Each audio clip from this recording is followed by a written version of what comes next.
Uh, Good afternoon, brother and sister. Now I would like all of you stand up and Miss Kama Chakma, please come here.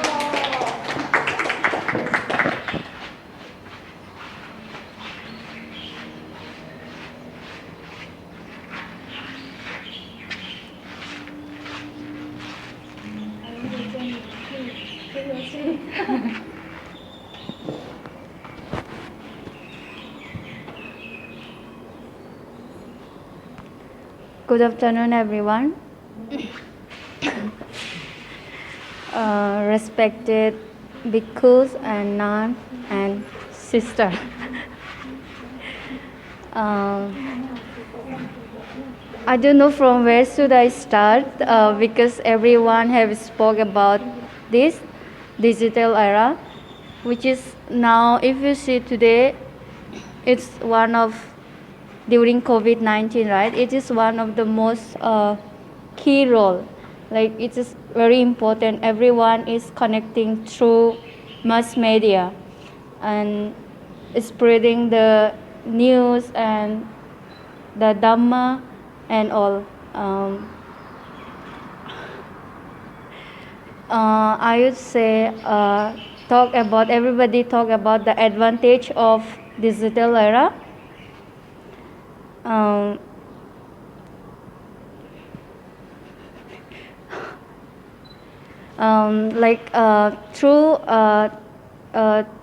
Through mass media, we can connect to the people all around the world. And if we see the monks nowadays, they are teaching the Dhamma through live video, and they're making videos and uploading on Facebook and all these things.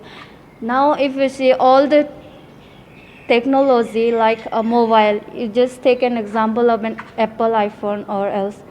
There are a lot of apps, right? Where we can reach out to the people, sharing our knowledge, our good things to the people. Like there is Facebook, one thing which is very famous, like everybody use it, and Line, and then that's and many more. Like we talk about the digital era, and if we say in the remote area, how can we promote the Buddhism in remote area where there is no internet, where there is very difficult to reach out to the people through mass media, where there is no news, because I come from a very remote area where there is like when there will be light for a one day, and it's when it cut off like for a month. So we don't have any electricity, we don't have any internet. So how can we get the Dhamma through mass media? And there are monks, but very few. They are like not well in Dhamma. You know, in the village area, they became a monks because they are willing to be a monks, but they have not studied about the Dhamma or Tipitaka well. Like I saw in my village, the monk, they practice the meditation or they teach Dhamma. I feel like they want to promote and spread the Dhamma in a very good way. But one thing, some are like they cannot chanting also well. So I have a question like from everyone.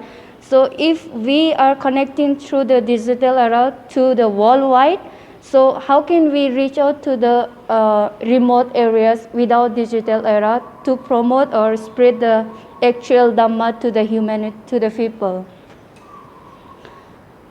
And because you all talk about Buddha's teaching, how it has been preserved and how it has been spread to now, to this.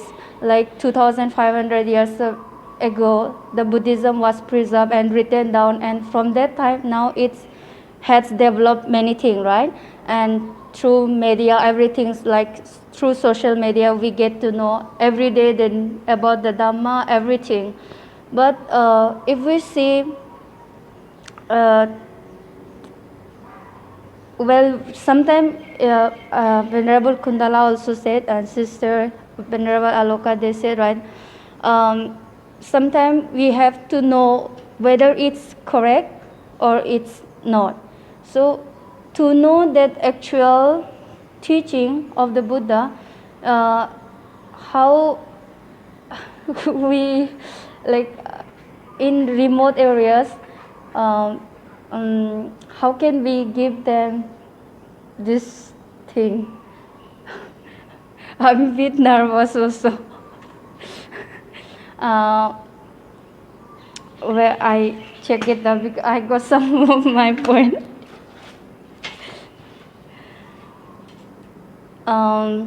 Through this mass media, it also helps to the people in, like, it's also impact to the religion in a very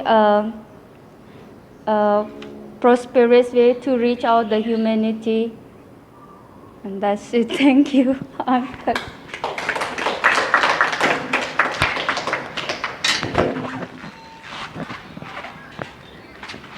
Yes, thank you for the Miss Kema Chakma sharing. She gave some idea. The first, maybe the same idea other speaker, but she mentions in the whole village, countryside, right? Now they don't have any the digital area, but monks stay here and stay there. They practice the Dhamma very well. And she asked a question, but now I forgot her question. Maybe if anybody answer, ask her again. So now, because I forgot, I'm sorry about that. Yeah, now the finish. Six speakers say some things. Before we come to the comments or discuss or other opinions, today we have a newcomer. Now I would like the newcomer come here to introduce some things about your newcomer. Please come here. Please come here. She is a Vietnamese bhikkhuni. She is a Vietnamese bhikkhuni. Says.